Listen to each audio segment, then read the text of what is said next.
श्रीमन्नूतन निर्दाभतनवे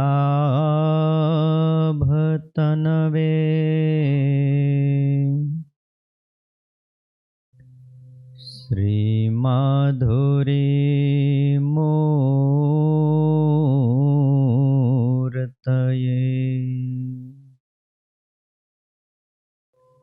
त्वंगतुंगतरंगसंगीवृतये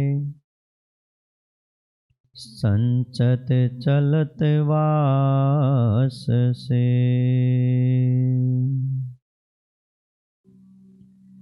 नानाहार मनोहराय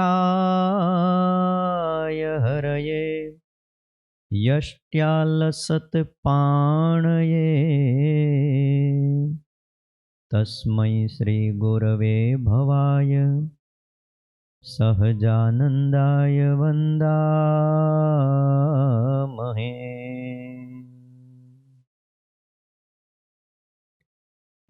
वर्णिवेशरमणीय दर्शनम् मन्दहास्यरुचिराननाम्बुजम् पूजितं सुरनरोत्तमेर्मुदा धर्मनन्दनमहं विचिन्तये।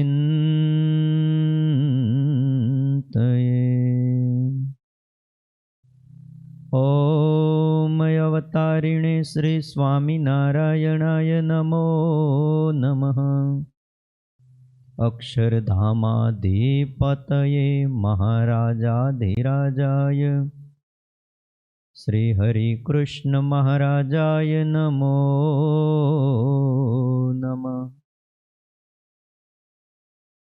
महामनोहराय बालस्वरूपाय श्री घनश्यामाय नमो नमः। एकाकी वनवासीने कठिन तपकारिणे श्री नीलकंठवर्णीन्द्राय नमो नमः। परात्पराय पुण्यश्रवण कीर्तनाय श्री सहजानंद स्वामिने श्री नारायण मुनये नमो नमः। बोलो श्री स्वामिनारायण भगवाननी, हरि कृष्ण महाराजनी, लक्ष्मी नारायण देव, गोपीनाथ जी महाराजनी, राधारमण देवनी, सिद्धेश्वर महादेवनी, विघ्न विनायक देव, काष्ठभंजन देवनी जय।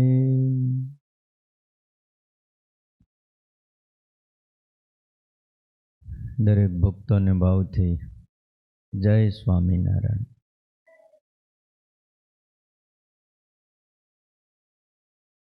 આજે પવિત્ર ધનુર્માસનો મંગલ આરંભ થાય છે। સર્વાધાર સર્વોપાસ્ય ઈષ્ટદેવ ભગવાન શ્રી સ્વામિનારાયણ,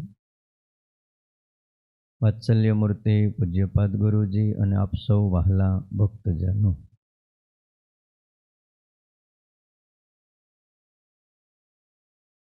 મંગલ આરંભ છે। ગુરુજીના આશીર્વાદ લઈ અને આપણે શિક્ષાપત્રી ભાષ્યની કથા એની શુભ શરૂઆત કરશું।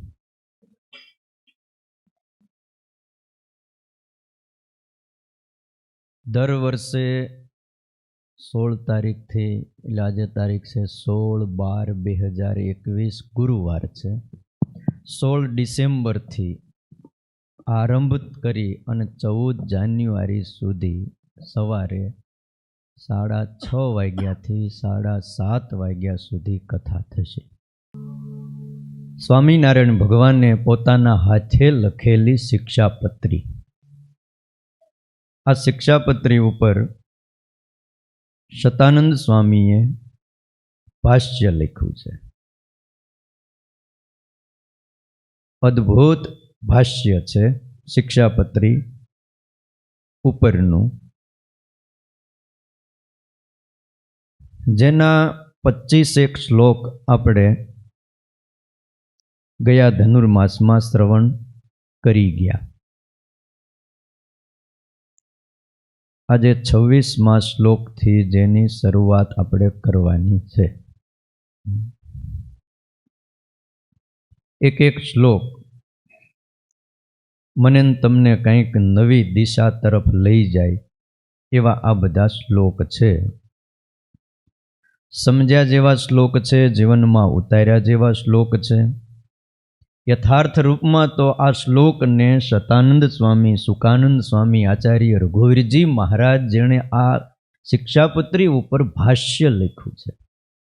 શિક્ષાપત્રી આપણે રોજ વાંચીએ, પણ મોટાના હાર્દને મોટા સમજી શકે, બીજાને સમજવા એ ઘણા કઠણ હોય છે. અદ્ભુત શિક્ષાપત્રી છે. એક એક શ્લોક પણ એના બહુ જીવનમાં ઉતાર્યા જેવા અદ્ભુત શ્લોક છે. આપણે રોજ વાંચતા હોઈએ આ શ્લોકને. મહારાજને પ્રાર્થના કરીએ કે આ શ્લોક હે મહારાજ અમને જીવનમાં સમજાય, તમારી આજ્ઞા પ્રમાણે વર્તવાનું બળ મળે. ધનુર્માસનો મંગલ આરંભ છે. ભગવાન પણ સાંદીપની ઋષિના આશ્રમમાં વિદ્યાભ્યાસ કરવા ગયા હતા. એક સમય એવો હતો કે જ્યાં બહુ ઉચ્ચ કોટીના વ્યક્તિઓ હોય કે એકદમ નાનો માણસ હોય, ઝૂંપડામાં રહેતો હોય, બેયને સમાન શિક્ષણ અપાતું હતું. ક્યાં સુદામા અને ક્યાં દ્વારિકાના માલિક. તમે વિચાર કરો, શિક્ષણ સરખું છે અને સાથે છે. મતભેદ ઋષિઓના મનમાં નહોતા.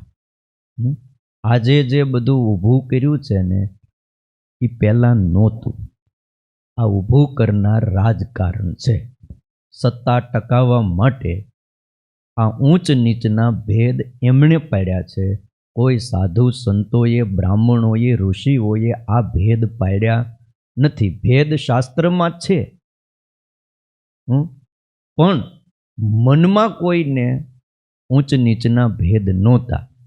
અને એટલે તો સાંદીપની ઋષિના આશ્રમમાં સુદામા બ્રાહ્મણ શિક્ષણ લઈ શકતા હતા, તો એની સાથે ભગવાન શ્રી કૃષ્ણ, એ તો ક્ષત્રિય હતા, એ સાથે શિક્ષણ લઈ શકતા હતા. અને શિક્ષણ કેવલ પુસ્તકનું નહોતું, આજીવિકાનું નહોતું. શિક્ષણ જીવનમાં કંઈક ઉપયોગી થાય એવું હતું.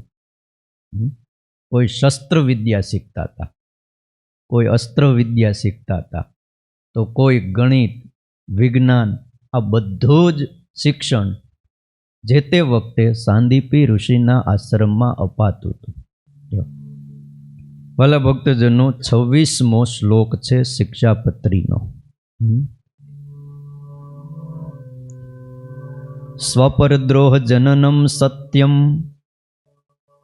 ભાષ્યમ ન કરહી ચિત કૃતજ્ઞ સંગસ્ત્યક્તવ્યો લુંચાગ્રાહ્યાન કસ્યચિત. 3 આજ્ઞાઓ છે આ શ્લોકની અંદર. કેટલી? 3 આજ્ઞાઓ. સ્વપરદ્રોહ જન્મ સત્યમ ભાષ્યમ ન કરહી ચિત. એક તો પોતાનો અને પારકાનો દ્રોહ થાય આવું સત્ય વચન બોલવું નહીં. એક.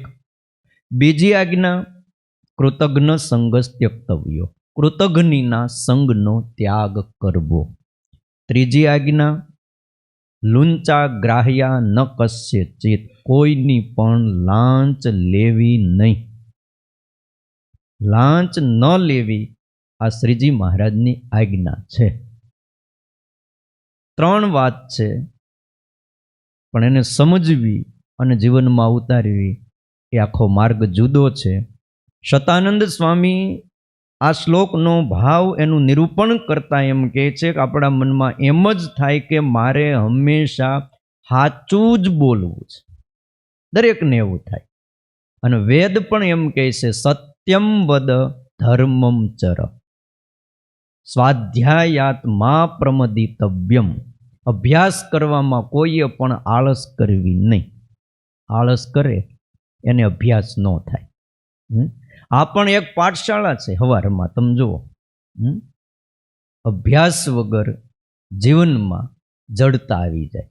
સત્શાસ્ત્રનો અભ્યાસ જીવનમાં ચાલુ જ રાખવો જોઈએ. એટલે શ્રીજી મહારાજ એવું કહે છે, સત્ય બોલવું એમ વેદ કહે છે, પુરાણ કહે છે, ઇતિહાસ કહે છે, તમામ શાસ્ત્રો કહે છે સત્યમ વદહ. સ્વામિનારાયણ ભગવાન આ વાતથી એક સ્ટેપ આગળ લઈ જાય છે. સત્ય જરૂર બોલવું, પણ સ્વપર દ્રોહ જનનમ, પોતાનો અને પારિકાનો દ્રોહ થાય. દ્રોહ એટલે હિંસા, દ્રોહ એટલે એનું ખરાબ થાય. આવું થતું હોય એને એવું સત્ય પણ બોલવું નહીં. અર્થાત પોતાનો નાશ થતો હોય યા બીજાનો નાશ થતો હોય, વાત 100% સાચી હોય તો પણ ત્યારે સાચું બોલાય નહીં. અને જો આપણે તે દી સત્ય પકડી રાખી અને સાચું બોલવા જાય તો કાં આપણો નાશ થાય અને કાં સામેવાળા વ્યક્તિનો નાશ થાય.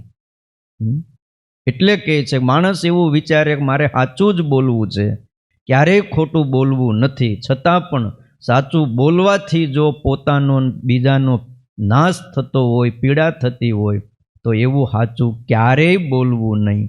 એ સિવાય સાચું બોલવું. કોઈના મનમાં શંકા થાય ખોટું બોલવામાં તો શાસ્ત્રમાં મહાન દોષ બતાવ્યો છે, પાપ બતાવ્યું છે, ત્યારે ભાગવતમાં એનું પ્રમાણ આપ્યું નહીં. અસત્યાત પરો અધર્મ ઇતિ હોવાચ ભૂરિયમ સર્વમ ઓઢુમ અલમ મન્યે ઋતે અલિક પરમ નરમ. અસત્યાત પરો અધર્મ નાસ્તિ. ખોટું બોલવું એનાથી મોટો કોઈ અધર્મ નથી. અને એટલા માટે પૃથ્વી દેવી એમ કહે છે કે હું બધું જ સહન કરવા તૈયાર છું. ગમે એટલો ભાર મારી માથે હોય એ સહન કરવા માટે હું તૈયાર છું. પણ ઋતે અલિક પરમ, ખોટું જે માણસ બોલે, અસત્ય બોલે, એને હું સહન કરવા તૈયાર નથી. માટે સત્ય બોલવું એમ કહેવાય છે, ખોટું બોલવું એ મોટો અધર્મ છે. અને આ પૃથ્વી ઉપર ગમે એટલા ઝાડ ઉગે, ગમે એટલા પહાડો હોય, અરે ગમે એટલી ઇમારતો આ ધરતી ઉપર ખડકાઈ જાય તો પણ એને ધારણ કરવા માટે ધરતી સમર્થ છે. પણ ખોટું બોલનાર માણસને આ ધરતી ધારણ કરવા સમર્થ નથી. ખોટું બોલવામાં દોષ છે, આવું શાસ્ત્રમાં કીધું છે. તો શિક્ષાપત્રીમાં સ્વામિનારાયણ ભગવાન શા માટે સાચું ન બોલવું એમ કહે છે? સાચું બોલવું જ જોઈએ, તો પછી ખોટું બોલવાનું શા માટે કહો છો? આવી કોઈને શંકા થાય તો સ્વામી એના સમાધાનમાં કહે છે કે હંમેશા ખોટું બોલવાનું કહેતા નથી.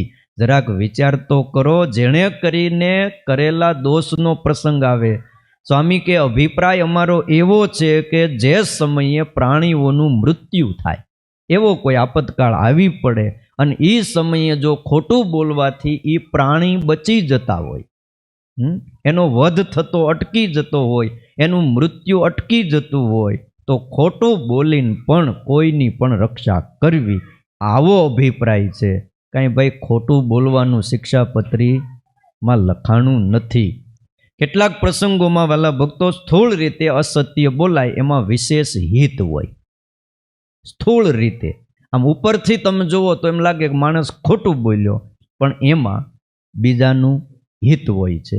કેટલાક પ્રસંગોમાં સ્થૂળ સત્ય બોલવાથી પારકો અને પોતાનો દ્રોહ થાય છે. એટલે આ શ્લોકમાં સત્યને બોલવાની ના પાડે છે. આ દુનિયામાં ઘણા એવા માણા હોય, આપણે તો સાચું કહી જ દેવું છે, એટલે ભાઈ ન કહેવાય. ના ના, આપણે પણ ખોટું ક્યાં છે? કોઈ માણાએ કંઈ ભૂલ કરી, તમે બાજુમાં રહ્યો છો, તમને ખબર છે, તમે આંખે જોયું છે, કાને સાંભળ્યું છે, બધી વાત સાચી છે. કોક પૂછે ત્યારે સાચું ન બોલાય. ભૂલ એ ભૂલ જ છે, ભૂલને છુપાવી નથી, પણ એ કહેવાથી સામેવાળા માણાનું બગડે એમ છે.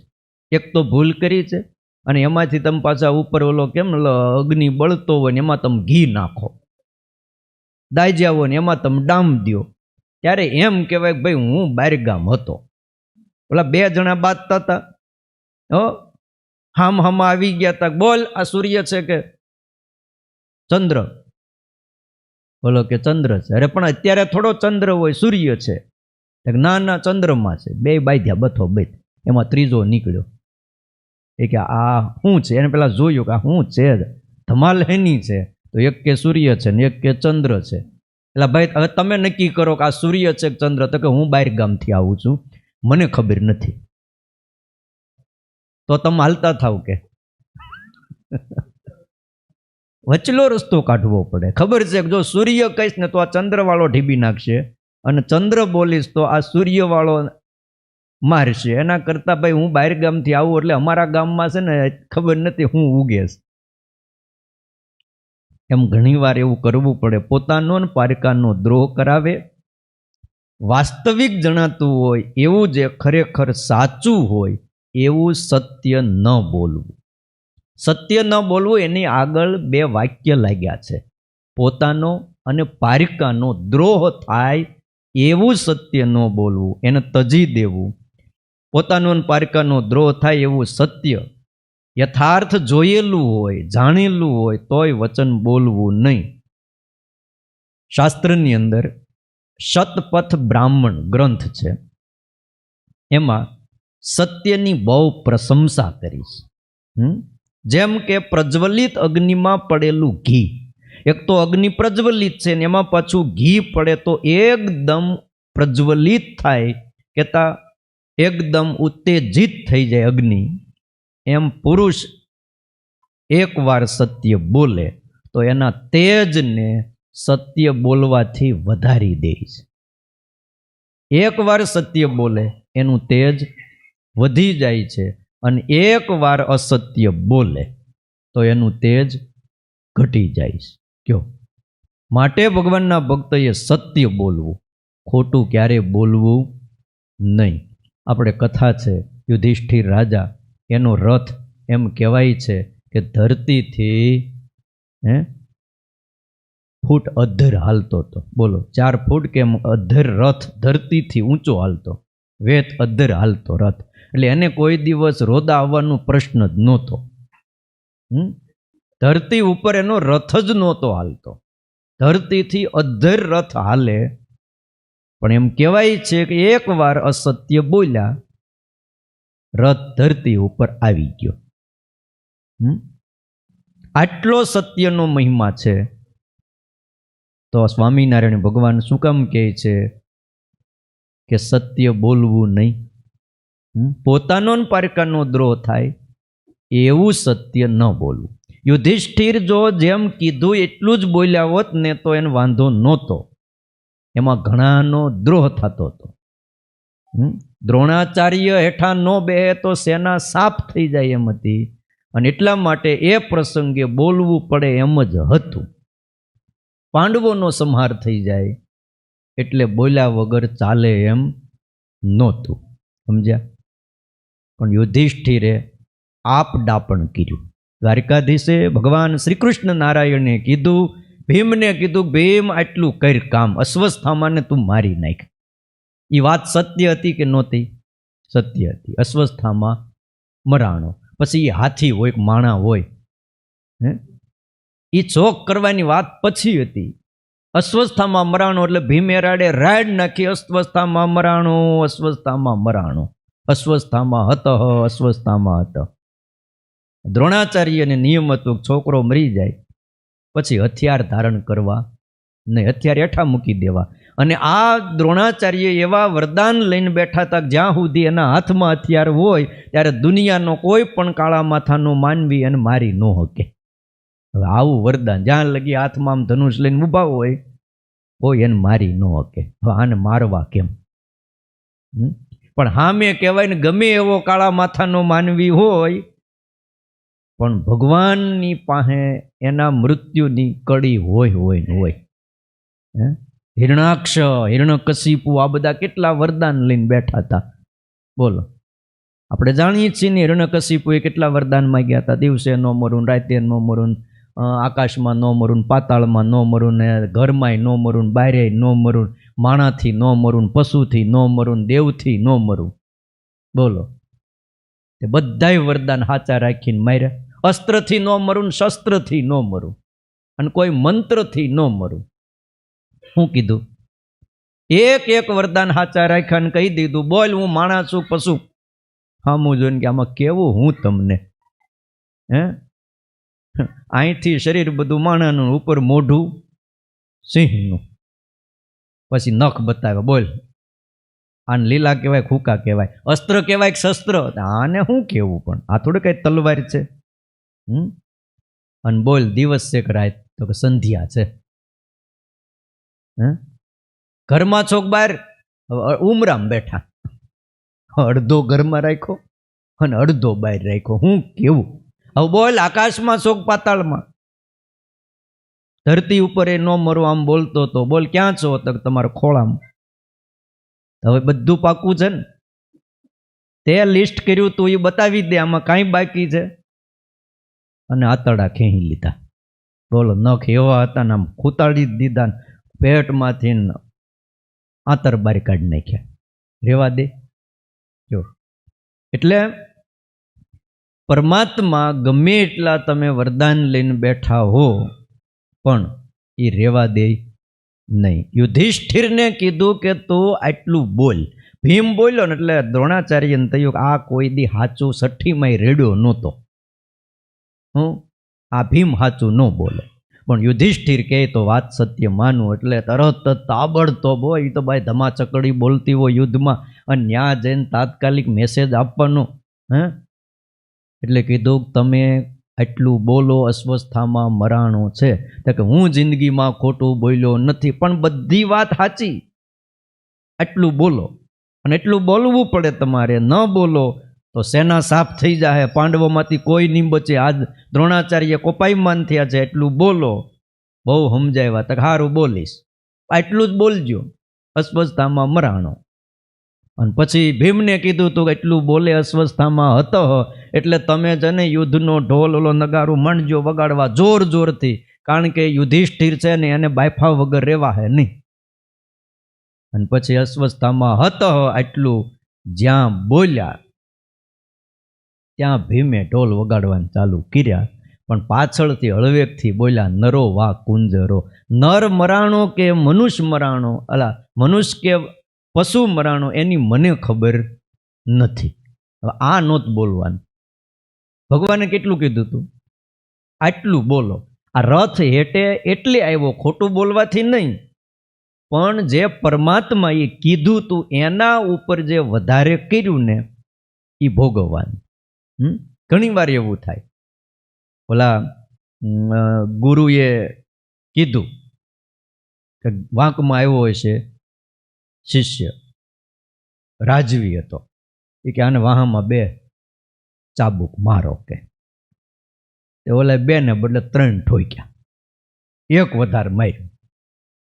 એટલે ગુરુએ કીધું આ 2 માર્યા એ તો હું ભોગવીશ, પણ આ ત્રીજું તે તને મેં 2 કીધા હતા, આ ત્રીજું તે માર્યું એ તારે ભોગવવાનું. હવે એ તે ડાપણ કર્યું. 1 કીધું હોય 1 મરાય. ઓલા જામદગ્નિ ઋષિએ પરશુરામને કીધું તારી માનું માથું કાપી નાખ. આવા બધા હતા. હારું જ બધા ધામમાં વૈયા ગયા. એમાં તમે ન કરો ને તોય દખ. ઓલા 2-3 દીકરા મોટા તાણે ન કરો તો એને ફટકારી જાઓ, સાપ ફટકારી દે પાછા. એટલે પરશુરામ સમજી ગયા, એ કે તારે માનું માથું કાપી નાખ, અને તલવાર લઈને માથું કાપી નાખ્યું. ખ્યાલ આવ્યો? અને પછી ઋષિ રાજી થઈ ગયા, માઇક બેટા માઇક, હું જોઈ તારા પર બહુ પ્રસન્ન થઈ ગયો, અને જા ભારત ભૂમિમાં તારું નામ રોશન થાહે. તો કે નામ તો રોશન થાહે, પણ બીજું મારે નથી જોતું, મારી માને જીવતા કરો. બોલ, પાછા જે માથું કાપવાનું કહી શકતા હોય એને માથા પાછા જોડતા આવડતા હોય, અત્યારે ન કહેવાય. હા, તો તને સાક્ષી જોઈ પાછા હારે. એટલે કહેવાનું ઘણીવાર સમય અને સંજોગને પારખીને માણાએ બોલવું જોઈએ, વર્તવું જોઈએ. સત્યનો બહુ મહિમા છે. અહિંસા, સત્ય, અસ્તેય, બ્રહ્મચર્ય, અપરિગ્રહ, આને યોગ માર્ગમાં યમના અંગ કહેવાય. યમ અને નિયમ 2 વસ્તુ આવે છે, આપણે સાંભળ્યું છે કે યમ નિયમ. યમ એટલે શું? આવડા દક્ષિણ દિશામાં જે યમરાજા છે એની વાત નથી. યમ એ પારિભાષિક શબ્દ છે. યમ એટલે એની અંદર 5 વસ્તુ સમાયેલી છે. જેમ આપણે કઈ વર્તમાન, વર્તમાન લ્યો તો વર્તમાન એટલે હું? તો એની અંદર 5 વસ્તુ આવે. દારૂ ન પીવો, માંસ ન ખાવું, ચોરી ન કરવી, વ્યભિચાર ન કરવો, વટલવું નહીં અને વટલાવવું નહીં. આને શું કહેવાય? વર્તમાન કહેવાય. વર્તમાન બોલે એટલે હરિભગતને ખબર પડી જાય કે મારે આ 5 વસ્તુનું પાલન કરવાનું છે. એમ યમ અને નિયમ 2 વસ્તુ આવે. અત્યારે આપણે યમની વાત છે. યમ એટલે જેની અંદર અહિંસા આવે, હિંસા ન કરવી. બીજી વાત સત્ય બોલવું. ત્રીજી વાત અસ્તેય એટલે ચોરી ન કરવી. ચોથી વાત બ્રહ્મચર્યનું પાલન કરવું. અને અપરિગ્રહ, ખોટો કામ વગરનો સંગ્રહ કરવો નહીં. અને એમ લખ્યું છે સંગ્રહખોર વ્યક્તિને બહુ મોટી ખોટ જાય છે.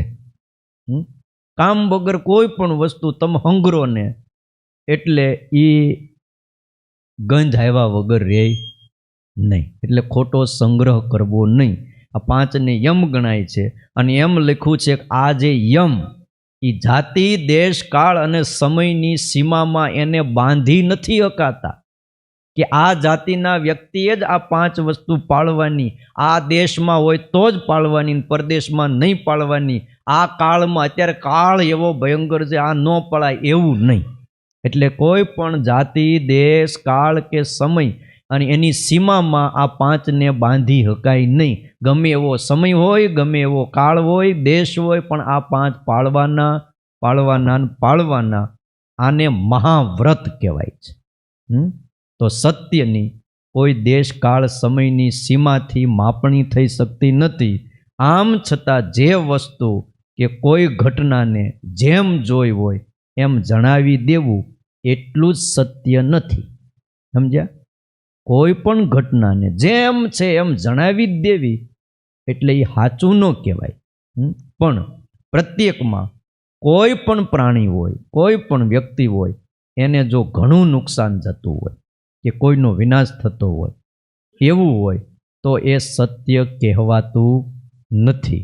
પોતાનું અને પારકાનું નુકસાન થાય એવું વચન બરાબર જોયેલું હોય, જાણેલું હોય તો પણ એ સત્ય ન કહેવાય.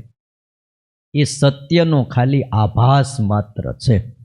એટલા માટે યોગસૂત્રમાં, ભાષ્યમાં વ્યાસજી એવું કીધું કે આ સત્યવાણી સમગ્ર પ્રાણી ઉપર હિત કરવા માટે પ્રવૃત્તિ છે, સર્વ પ્રાણીઓના વિનાશ માટે નહીં. સત્યવાણી શું કામ પ્રવૃત્તિ છે? કે એમાં પ્રાણીનું હિત થાય, વિનાશ થાય એટલે નહીં. પણ જો વિનાશ થતો હોય તો એ વાતને ક્યારેય મોઢામાંથી બોલવી નહીં. ભગવદ્ ગીતામાં એવું કીધું છે, અહિંસા, સત્યમ, અક્રોધ, ત્યાગ, શાંતિ, અપૈશુનમ. આ જે શ્લોક ભગવાન દ્વારિકાધીશે લખ્યો, ગીતાના 16મા અધ્યાયનો 2જો શ્લોક છે. એની વ્યાખ્યા કરતા શંકરાચાર્યએ એટલું કીધું, અપ્રિય અને અસત્ય રહિત જે ઘટના બની હોય એને યથાર્થ રૂપમાં કહેનારું વચન એ સત્ય છે. અપ્રિય અને અસત્ય રહિત હોય. કહેતા પ્રિય હોય અને સત્યયુક્ત હોય, આવી જે ઘટના બની હોય. પ્રિય એટલે હિત કરનાર, આને સત્ય કીધું. રામાનુજાચાર્યએ પણ આ ગીતા ઉપર ભાષ્ય લખ્યું ત્યારે એમણે પણ એવું કીધું કે જેવા જોયેલા હોય, જેવા જાણેલા હોય, એ બધા જ પદાર્થોમાં પ્રાણીનું માત્રનું હિત થાય એવું વચન બોલવું, આને સત્ય કહેવાય. પહેલાં હિત નજરમાં રાખવું. વળી લિંગ પુરાણ છે, આપણે ત્યાં તો બહુ ઝાઝા પુરાણો છે, અને શિક્ષાપત્રી ભાષ્યમાં તો એટલા બધા કહું ને 350 શાસ્ત્રોના પ્રમાણ આપ્યા. આપણે ક્યાં બધા ખોળવા જાય કે જે કોઈ જોયેલું હોય, સાંભળેલું હોય, અનુમાન કરેલું હોય, અનુભવેલું હોય અને અન્ય કોઈને પીડા ન થાય એવું હોય, આને સત્ય કહેવાય. શાસ્ત્રમાં લખ્યું, સત્યસ્ય વચનમ શ્રેય સત્ય જ્ઞાનમ તુ દુષ્કરમ યદભૂત હિતમ અત્યંતમ એતદ સત્યસ્ય લક્ષણમ. સત્ય કોને કહેવાય? મહાભારતના શાંતિ પર્વમાં મોક્ષ ધર્મ આવે છે. મોક્ષ ધર્મની કથા સ્વામિનારાયણ ભગવાને ઘણી વાર કરાવી અને સંતોની હરિભક્તોની સભામાં પણ વંચાવી, અને એના વિશે ઘણી વાતો વચનામૃતમાં સ્વામિનારાયણ ભગવાને સંગ પ્રસંગે કરી છે. એમાં એવું લખ્યું કે સત્ય કહેવું, સત્યસ્ય વચનમ શ્રેય, સત્ય કહેવું એ શ્રેયસ્કર છે, પણ સત્ય જ્ઞાનમ તુ દુષ્કરમ, પણ સત્યને સમજવું એ કઠણ છે. સત્ય કહેવું, સત્ય બોલવું એ તો કલ્યાણકારી છે, પણ સત્યને સમજવું ને એ બહુ કઠણ છે. માણસ સત્ય કહી શકે, સત્ય બોલી શકે, પણ સત્યને સમજી શકતો નથી. અને જે માણસ સત્યને સમજી ગયો એનું કલ્યાણ થાય. જેમાં ભૂત પ્રાણીનું અત્યંત હિત હોય, ખરેખર વ્યાસ ભગવાન એમ કહે છે એને સત્ય કહેવાય. સત્યની પ્રવૃત્તિના કારણની યથાર્થ સ્થિતિમાં જો ન પહોંચાય અને સામાન્ય વિશેષ ન્યાયથી પ્રાણીને પીડા રહિત હોય તો જ સત્ય કહેવાય. કોઈના મનમાં એવી શંકા થાય કે જે વસ્તુ, જે ઘટના જેવી રીતે બની હોય એને યથાર્થ રૂપમાં કહેવું, એમાં શું અધર્મ છે? કે જે બન્યું જ છે ભાઈ, તો એમ જ એને કહેવું, એમાં શું ખોટું છે? તો લખ્યું, યથાર્થ હોય તે ધર્મ છે અને અયથાર્થ હોય તો અધર્મ છે. એમ નથી. એમાં પ્રાણીનું હિત થાય એવો ઉપકાર હોય તો એને જ ધર્મ કહેવાય છે, અને જેમાં પ્રાણી માત્રનો અપકાર થતો હોય તો એને અધર્મ કહેવાય છે. અને એમ કહી અને ભાષ્યની અંદર એક પ્રમાણ આપ્યું કે સત્યતપા નામના એક મુનિ હતા અને રસ્તાની એક બાજુએ બેઠા હતા. આ શિક્ષાપત્રી ભાષ્યમાં આચાર્ય મહારાજે લખ્યું. શતાનંદ સ્વામીએ એની વ્યાખ્યા કરતા આ વાત લખી કે પાસે જઈને લૂંટારાઓએ પૂછ્યું, સત્યતપા ઋષિ છે અને રસ્તાની બાજુમાં ઝૂંપડું હોય છે, લૂંટારાઓ આવ્યા ને પૂછ્યા કે અહીંથી કોઈ સંઘ નીકળ્યો છે? અને જો એ સંઘ નીકળ્યો હોય તો કઈ દિશામાં, કઈ બાજુ ગયો એ અમને કયો. એટલે સત્યતપા ઋષિને ખબર હતી, પોતે બેઠા હતા, એને ખબર કે ભાઈ અહીંથી સંઘ નીકળ્યો છે. અને આ પૂછનારા છે એના વેશ ઉપરથી ને એની આંખો ઉપરથી ને એના આમ હાવભાવ ઉપરથી ખ્યાલ આવે છે કે આ લોકો લૂંટારા છે. હવે જો એમ કે યાત્રાળુનો સંઘ અહીંથી નીકળ્યો અને આ બાજુ ગયો, સત્ય જ છે, નીકળ્યો છે એ વાત 100% સાચી છે. અને પાછા આ ઋષિ છે, ખોટું બોલાય નહીં. એટલે ઉટપટાંગ રૂપે જવાબ દીધો. એમ કહેવાય ને, આમ જવાબ નહીં સાચો નહીં ખોટો એમ દીધું છે. જવાબ કેવો દીધો? ભાષ્યમાં લખ્યું કે જે આંખ દેખે છે ને એ બોલતી નથી, जिसने देखा है वो बोल नहीं सकती, और जो बोल सकती है वाणी वो उसने देखा नहीं है. आंख ने देखा है लेकिन वो बोल नहीं सकती कि किस दिशा में वो संघ गया है. जीभ बोल सकती है लेकिन उसने देखा नहीं है, मैं क्या करूं के. એટલે પેલા લોકો કે महात्मा जी का चक्रम हो गया है, कुछ ठिकाने नहीं है मगज। अरे ठिकाने नहीं है इसलिए तो यहाँ बैठे हैं, ठिकाने वाले तो घूमते रहते हैं। हाँ? संघનો રસ્તો ખરેખર જો બતાવી દીધો હોય એ વખતે તો એ અધર્મ ગણાત. ભલે સાચું બોલ્યા પણ એ અધર્મ ગણાત અને સંઘ લૂંટાઈ જાત અને એમાં કેટલાયની હિંસા પણ થઈ જાય, તો અનર્થ થાય. એટલા માટે રાજધર્મની અંદર યુધિષ્ઠિરે ભીષ્મને એવું કીધું કે દાદા સત્ય શું છે ને અસત્ય શું છે એ મન તમે કયો. ત્યારે ભીષ્મ દાદાએ એવું કીધું, બાણની પથારીમાં સૂતા હતા અને સૂતા સૂતા પણ વાતું એવી કરે આપણને એમ થાય કે ઓહો, હે તમે વિચાર કરો, લોહી નીકળી ગયું હોય અને એ દાદા હુતા હુતા અને તેદી પાછા વળી યુધિષ્ઠિર પૂછે સત્ય હું ને અસત્ય હું, કારણ કે તેદી સાચી વાત થાય.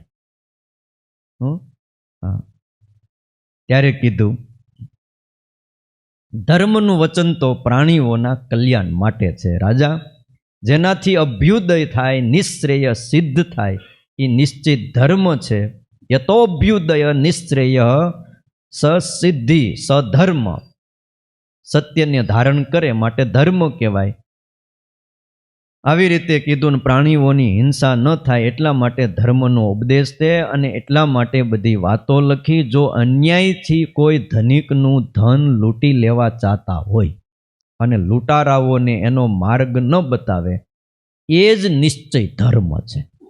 આપણને ખબર હોય કે ભાઈ આ માણા પૈસે ટકે સુખી છે અને એ આપણને ખબર હોય કે આ માણાની વૃત્તિ બગડી છે અને આને લૂંટવાના છે, આપણને ખબર જ હોય. અને એ પૂછે કે આ માણા કેટલોક સુખી છે પૈસે ટકે, આમ કેવું છે, એની સાહેબીન ઓફિસ ક્યાં છે, ધંધો શું છે, બધું જાણવા કરે, ખબર હોય તોય ન્યા સાચું ન બોલો ને તો એ ધર્મ થઈ ગયો. અને ન્યા જો સાચું બોલ્યા તો એ અધર્મ થઈ જાય છે. માટે સત્ય એવું બોલવું જેમાં બીજાનું હિત હોય છે. ત્યાં દ્રષ્ટાંત દીધું, ધનાઢ્ય મનુષ્યની ધન સંપત્તિ જાણી અને લૂંટારા લોકો પૂછે તો પણ હકીકત કહેવી નહીં, કારણ એમાં પેલાને નુકસાન થાય. ઘણીવાર ઘણા માણસો આ દુનિયામાં આપણે જોઈએ છીએ બહુ સત્યના ઢોલ ટીપતા હોય અને અમુક બાબત બિચારા કોઈના ધંધાની, બિઝનેસની, વેપારની, એ ક્યાંય ન કહેવાય. અને તમને ખબર છે કયો એટલે ઓલા પોગી જ જાય. ઓલામાં તમારે સમજી જવાનું અને પછી બધી તપાસ થાય. અને આ સમયમાં કોઈ પણ માણસ 100% સાચા ચોપડા પણ લખી ન કે જો એવું કરવા જાય ને, જો સત્ય કરવું જ જોઈએ, બોલવું જ જોઈએ, ના નથી. કારણ કે આ આપણો સત્સંગ સંપ્રદાય જ એમ કહે છે. પણ એમ છતાંય જો એવું કરવા જાય તો વ્યવહાર પણ એનો હાલે એમ નથી. છોકરા ભૂખ્યા રહે, પીડા પામે તો શું થાય એમાં તમે કહો? હા, આપણે ચોરી ન કરીએ, કોઈનું અણહકનું લઈ ન લઈએ, પણ અમુક બાબતમાં કર્યા વગર હાલે પણ નહીં. એ આગળ વાત આવશે, ક્યાં ક્યાં ખોટું બોલ. બધી વાત શિક્ષાપત્રી ભાષ્યમાં લખી, એક વાત પણ મૂકી નથી. અસત્યનો નિષેધ કર્યો છે. સર્વસામાન્ય રીતે ખોટું બોલવું નહીં એક સાધારણ નિયમ છે, છતાં પણ સાચું બોલીને જો બીજાને નુકસાન થાય એવું હોય ને તો એ વખતે ખોટું બોલવું ને એ સારું છે. કોકને નુકસાન થાય એવું ન બોલાય.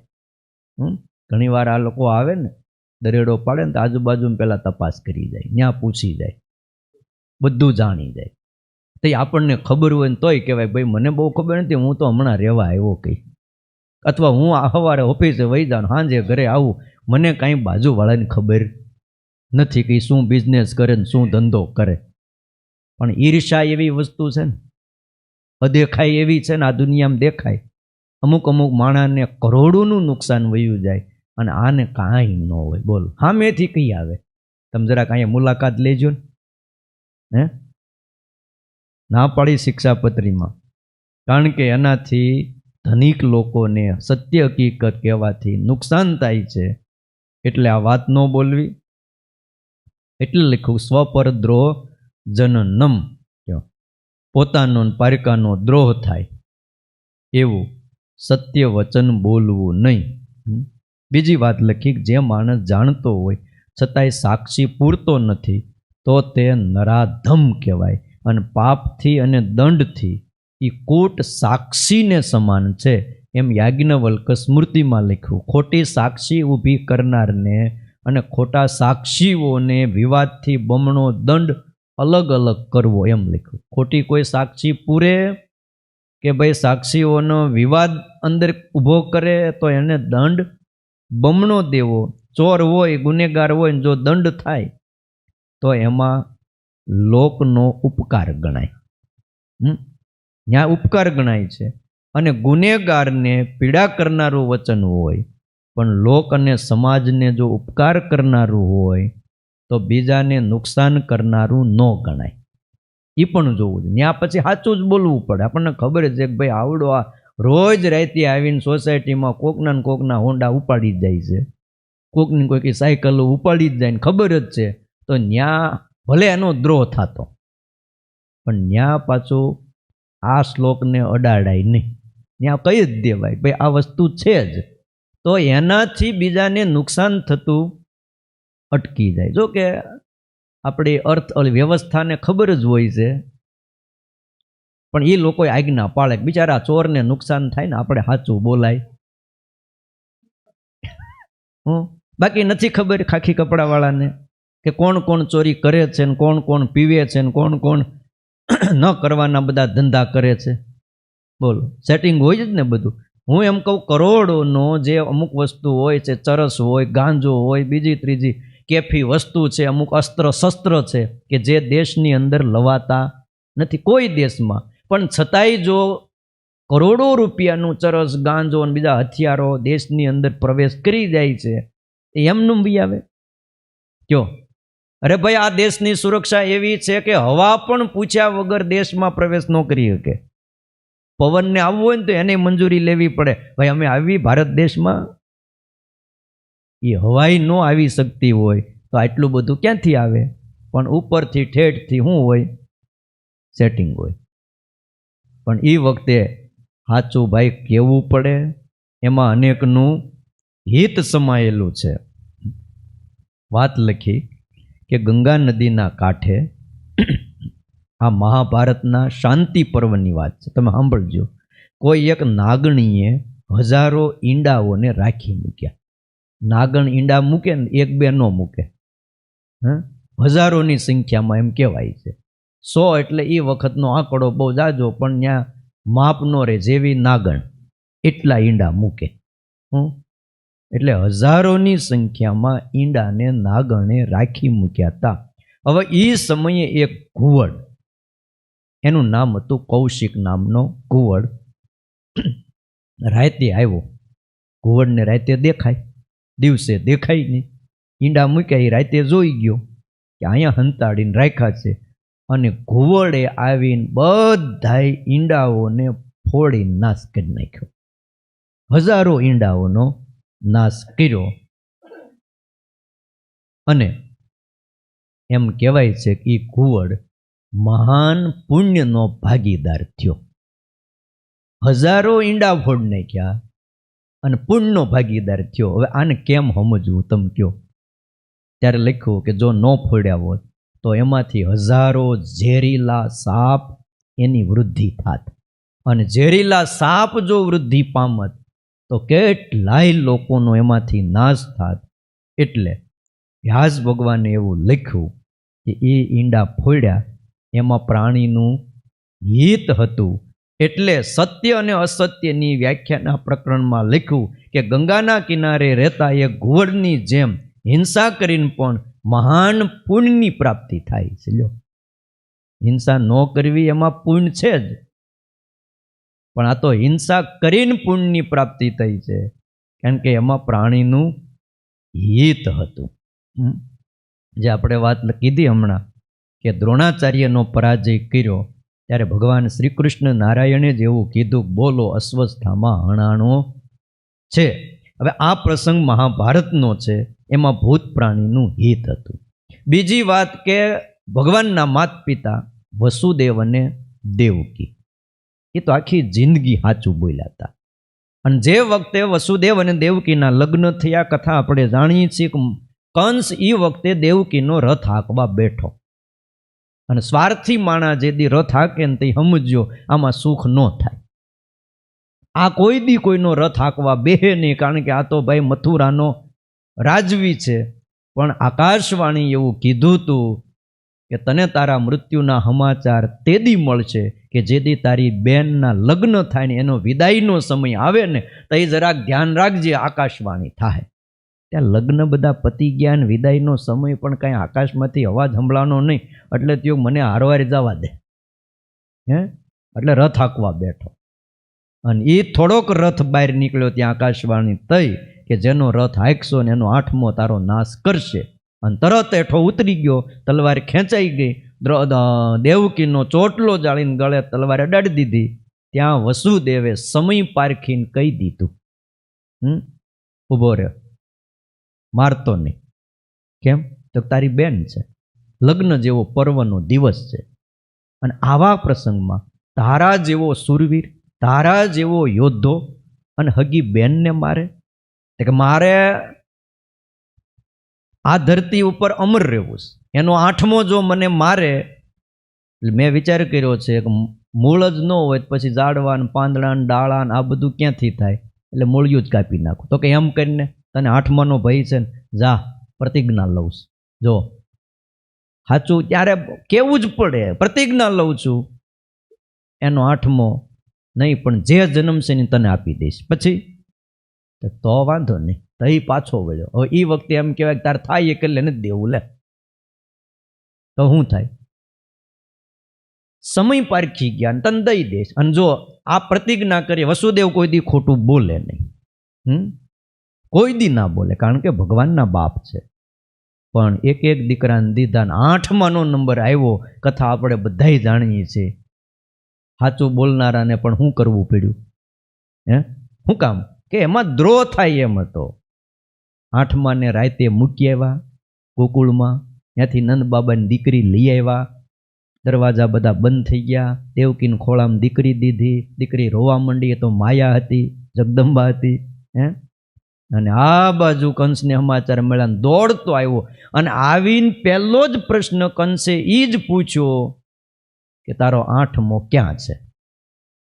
હવે હું કેવું? કારણ કે આકાશવાણી ખોટું ન બોલે. તો કે આ તો દીકરી છે. તો કે આ બને નહીં કોઈ દી. દેવકીએ કીધું કે આ દીકરી છે, એ તારા દીકરાને પવણાવી દઈશ, પણ તું આને મૂક દે અત્યારે. અને વસુદેવને પૂછ્યું કે 8મો? ત્યાં આંગળી ચીંધીને કહી દીધું આ જ છે. જો હવે એ હતા. એમ કહેવાય ગોકુળમાં નંદબાબાને ત્યાં 8મો છે એમ કહેવાય? ન કહેવાય. એટલે ઘણા શું છે, સત્યની પૂંછડી લઈને ફરતા હોય ને એને સમજવું જોઈએ કે ક્યાં કેટલું સત્ય બોલાય અને ક્યાં કેટલું સત્ય ન બોલાય. અને ત્યાં જો બોલવા જાય તો નાશ થાય. કયો? એટલે લખ્યું શાસ્ત્રમાં કે મહાભારતના યુદ્ધ વખતનો પ્રસંગ, કૌરવો સ્વચ્છંદી હતા, અહંકારી હતા, અને એવા રાજાઓનું રાજ રહીને તો હવને ત્રાસ થાય. એટલે અધર્મીનું રાજ જાવું જ જોઈએ, ધર્મમય રાજ સ્થપાવવું જોઈએ. પરીક્ષિતના જન્મ સમયે મહાભારતમાં કથા છે, ભાગવતમાં બધી કથા ન આવે. પરીક્ષિત મરેલો જન્મો હતો, કારણ કે બ્રહ્માસ્ત્ર એને વાગી જ ગયું હતું ઉદરમાં. ખ્યાલ આવ્યો? ભગવાને રક્ષા કરી, પણ રક્ષા કરી એટલે જન્મ થયો ત્યારે મૃત પ્રાય જ હતો. અને શ્રી કૃષ્ણ ભગવાને ત્યારે પ્રતિજ્ઞા કરી કે હું પહેલા ક્યારેય પણ અસત્ય ન બોલ્યો હોઉં તો આ બાળક જીવતો થાય. મહાભારતનું યુદ્ધ પતી ગયા પછીની આ કથા છે. હું ક્યારેય પણ પહેલા અસત્ય ન બોલ્યો હોય તો આ બાળક જીવતો થાવ. નોક્તમ પૂર્વમ મયા મિથ્યા સ્વૈરે સ્વપી કદાચન. આટલું કીધું અને બાળક જીવતો થયો. શ્રી કૃષ્ણ ભગવાન અસત્ય બોલ્યા હતા, એમાં પણ ભૂત પ્રાણીનું હિત હતું. એટલે હિત હતું એટલે એ અસત્ય ન રહ્યું અને એ સત્ય થઈ ગયું. બોલો. અને એમ પણ કહેતા મેં કોઈ દી ચોરી નથી કરી. મેં કોઈ દી ચોરી કરી નથી. તમે શું કહો છો આમાં? કેટલું કઠણ. હવે તમે એક મને એ પ્રશ્ન ઉત્તર આપો કે ચોરી કરી કોને કહેવાય? ચોરી કરી કોને કહેવાય? પારકી વસ્તુને તમે લઈ લો, આને કહેવાય ચોરી. હવે તમારા જ ઘરમાંથી તમે કોઈ વસ્તુ તમારે ઘરે કોઈને પણ પૂછ્યા વગર દાદા લઈને સવારે અહીંયા આવતા રહ્યો, તો ચોરી કરી કહેવાય? ન કહેવાય. આ આખું જગત કોનું છે? ભગવાનનું છે. તો એના ઘરમાંથી એ માખણ લઈ લે, એને ચોરી કેમ તમે કહેશો? આપ્યું જ કોણે? એણે આપ્યું છે. અને એના ઘરમાંથી પૂછ્યા વગર લે છે. તમે તમારા ઘરમાં જ નથી, જેમાં પછી મુખવાસ ઓલામાં જ લઈ લ્યો છો, તે ચોરી કહેવાય? હે? ન કહેવાય. કારણ કે આખું જગત એનું છે. એટલે કહેતા ભાઈ મેં કોઈ દી ચોરી કરી નથી, મારું જે છે એને મેં લીધું છે. ચાલે. એટલે વાતને સમજવીને બહુ કઠણ છે. પ્રાણ સંકટ સમયે મોક્ષનું કાર્ય સરે એમાં ખોટું બોલવામાં, દાખલા તરીકે ઘણીવાર ઘરમાં વિરોધ હોય, હું પૂજા નહીં કરતો, મંદિરે નહીં જવાનું, ઘણીવાર છોકરા ઉપર દાબ હોય, ઘણીવાર બાયુ માણસ સત્સંગ હોય, ધણી ના પાડતો હોય, અને એ પ્રસંગે ભાઈ એને પૂજા કરવી હોય, સભામાં જવું હોય, જોને આ ધનુર્માસ છે, વહેલા ઉઠીને કથામાં આવવું હોય, પણ અમુક માણા એવા હોય, ભાળ જો સભામાં ગઈ છો કે હું અહીંયા રોટલા કરીને પતિ એ જ પરમેશ્વર કહેવાય, પહેલાં તું અહીંયા ધ્યાન રાખ. પણ એ વખતે ખોટું બોલીને પણ કે સભામાં જાવું, કથા સાંભળવી અને પૂજા પાઠ પણ કરવા. ઘણા એવા સત્સંગી ત્યાં ખોટું બોલીને પણ પૂજા પાઠ કરતા હતા. બોલો, તિલક ચાંદલો ન કરે, બીજું શું કરે? આવું બધું હોય પણ છુપી છાની રીતે પણ ચાલુ રાખતા હતા. ત્યારે એ ખોટું ન કહેવાય. પોતાના દોષ કાઢવા, સ્વાર્થ સાધવા ખોટું બોલવાની છૂટ નથી. ધર્મના 4 પગ છે. એક સત્ય, બીજું દયા, ત્રીજું તપ અને ચોથું પવિત્રતા. એને શૌચ કહેવાય. ધર્મના પગ છે. અને એકબીજા સાથે હોય ને તો જ ધર્મ કહેવાય. એકબીજાથી આ 4 પગમાંથી એકાદો જુદો પડ્યો એટલે ધર્મ નો રહે. ધર્મના 4 પગ છે. અને સ્વતંત્ર તે એક ગુણ હોય અને બીજાનો નાશ થતો હોય ને તો એ અધર્મ થઈ જાય. હવે સત્ય આચરતા જો અન્યને પીડા થાય કે દયાનો ભંગ થાય, હિંસા થાય, તો એ સત્ય રહેતું નથી. ભલે સત્ય એ ધર્મનો એક પગ છે, પણ એમાં જો બીજાનું ભૂંડું થાય છે, સત્યને આચરતા ક્રોધ થાય કે જાહેરમાં ખાનગી વાત કહી દેવાય કે વાણીની પવિત્રતાનો નાશ થતો હોય, તો એ સત્ય નથી. જેમ કે માં છે એ બાળક ઉપર દયા કરે, દયા ધર્મ છે. પણ દયા કરવાથી જો એ વ્યસની બની જતો હોય, એ માવો ખાય, નાની ઉંમરમાં બીડિયું. આજે પણ તમે ઘણી સ્કૂલમાં જુઓ છો, 8મા 9મા વાળા છોકરાઓ પણ આમ ખબર ન પડે એમ બહાર એકાદ એવા મેદાન હોય, જગ્યા તો હોય જ, ત્યાં ખૂણે ખાસ કે સિગારેટો પીતા હોય અને એવા વિડીયો પણ વાયરલ થાય. કેટલી ઉંમર કુંબળી, દાદરમાં ક્યાંક અગાસીમાં જઈને, ક્યાંક આડાવડા બાથરૂમમાં જઈને છોકરીઓ હતે. હવે આ બધું કરતા હોય અને એના મા બાપને ખબર હોય, દારૂ પીતો હોય, બહારમાં આમલેટ ને ઈંડા ખાતો હોય, અને એ વખતે એમ થાય છોકરા ઉપર દયા રાખો ને બિચારાને આપણે શું કામ કેવું? તો એ દયાથી એની પવિત્રતાનો નાશ થાય છે. તો ન્યાય એ દયા નથી. સમજ્યા? એ અધર્મ થઈ ગયો. ન્યાય એને કેવું જ પડે. પછી ન માને તો એનું કર્મ ને એનું પછી જે એ ભોગવે, પણ બનતો પ્રયાસ તો કરવો જોઈ. હવે પવિત્રતા જાળવવામાં તિરસ્કાર થાય. શૌચ એ ચોથો પગ છે. પૂજારી બ્રાહ્મણ હોય, કોઈ પણ પૂજારી હોય, તો અન્ય વ્યક્તિ એને ભૂલમાં પણ સ્પર્શ ન કરે, કારણ કે એને સેવા પૂજા કરવાની હોય. અને માણા ગમે ત્યાંથી બહારથી આવ્યો હોય, ધંધા પાણીથી આવ્યો હોય, જ્યાં ત્યાં અડ્યો હોય, જે તે વસ્તુનો સ્પર્શ થયો હોય, એટલે પૂજારીનો સ્પર્શ કરાય નહીં. જે લોકો પાળતા હોય એનો, બાકી હારવાર બેહીને ચા પીતા હોય એને વાંધો નહીં. પણ જે ખરેખર પૂજા દેવની પવિત્ર થઈને કરે છે એનો સ્પર્શ ન કરાય. અને કોઈ કદાચ ભૂલમાં કરે અને એ વ્યક્તિ જો ક્રોધ કરે, તિરસ્કાર કરે, તો દયાનો ભંગ થઈ જાય. તો ત્યાં પવિત્રતા નથી રહેતી. છે પવિત્ર, પણ એણે ક્રોધ કર્યો. તો શું થયું? સામે વાળાને તિરસ્કાર કર્યો. હે, તને ખબર ન પડે, હે મને અડાય નહીં. પણ ભાઈ અડી ગયા ભૂલમાં. ત્યાં ક્રોધ કરવાથી પવિત્રતા રહેતી નથી, વહી જાય છે. તપ કરતા જો ક્રોધ થાય તો એ તપ પણ તપ નથી. ચારેય ગુણ એકબીજાની સાથે હોય ને પળાય ને તો એ ધર્મ છે, બાકી ધર્મ નથી. કેવળ સત્ય ઉપર ભાર મૂક્યો કે અન્યનો દ્રોહ થાય એમ ન કરવું. ભાર તો સત્ય ઉપર જ છે. આવું શ્રીજી મહારાજનું વચન છે. માટે હંમેશા જે ખોટું બોલે છે એની આ લોકમાં અપકીર્તિ થાય છે. એના માટે શાસ્ત્રમાં વાત લખી છે, ક્યાં ક્યાં ખોટું બોલવું. પણ એ કથા આપણે છે ને આવતીકાલે સવારમાં વહેલા સાંભળશું.